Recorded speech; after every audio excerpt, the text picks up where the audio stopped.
Hello everyone. Today I am going to be demonstrating and explaining about some of the pathological gaits. It means abnormal gaits. The first one is antalgic gait. As the name suggests, antalgic means the pain. Let's say if the patient have a pain due to any reason in the ankle as well as knee or the hip joint, he will try to avoid the pain. Therefore, he will try to avoid the weight bearing on the affected side. Therefore, in the affected side, the stance will be reduced, but the swing will be increased, and the non-affected side it will be opposite, and the single limb support will be decreased. Let's say I have pain in this leg. Therefore, I will try to swing but decrease the stance phase in the affected side. Then I will go to the Trendelenburg gait. In Trendelenburg gait and the Wendling gait, the thing is the gluteus medius, the hip abductors.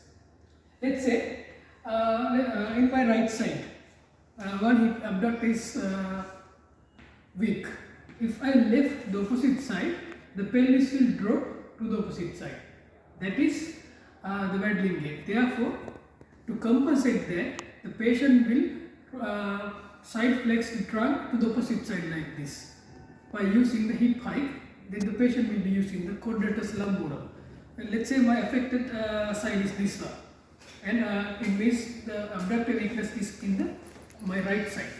Therefore, the pelvic will be dropping in this side. Therefore, I will be working like this to compensate that. But guess, if the both sides hip abductors are weak, then we will say it is a waddling gait. The patient then will using the both quadratus lumborum and working like this. To compensate that, he will use the hip hiking by using a quadratus lumborum.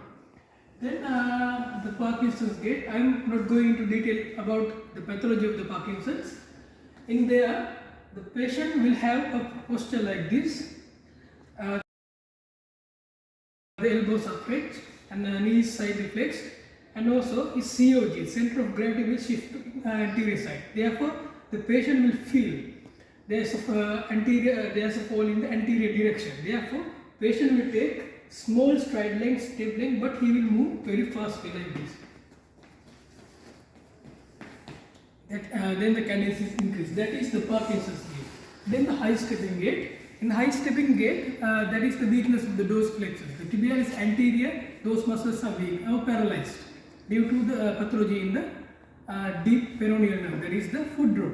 Then in the heel strike, the heel strike won't be there because in heel strike we need the dorsiflexion.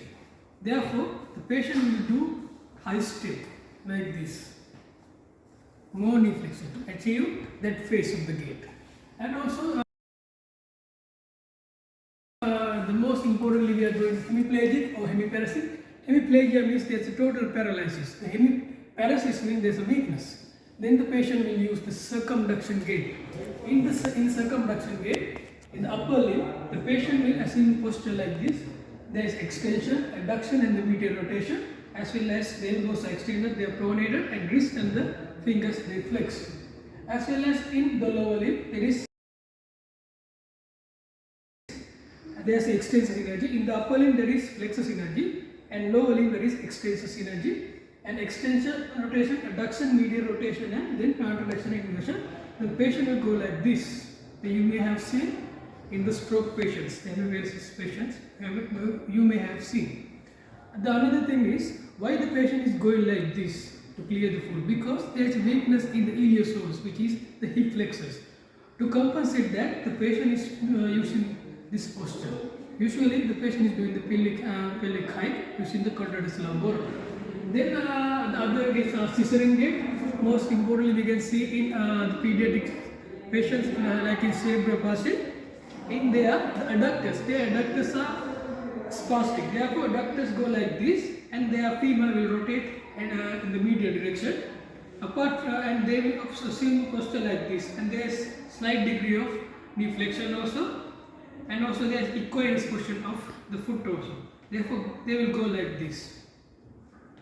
Therefore, you can see as they are approximated, there can be valgum also, there can be anterior pelvic tilt also. That is the scissoring gait. And other gaits are the quadriceps lurch gait and gluteus maximus gaits. But these five are the most important. These six are the most important. And I will demonstrate quadriceps lurch gait also. The quadriceps are knee extensors. Therefore, if the quadriceps is weak, it will go like this. To compensate that, the patient had to go like this.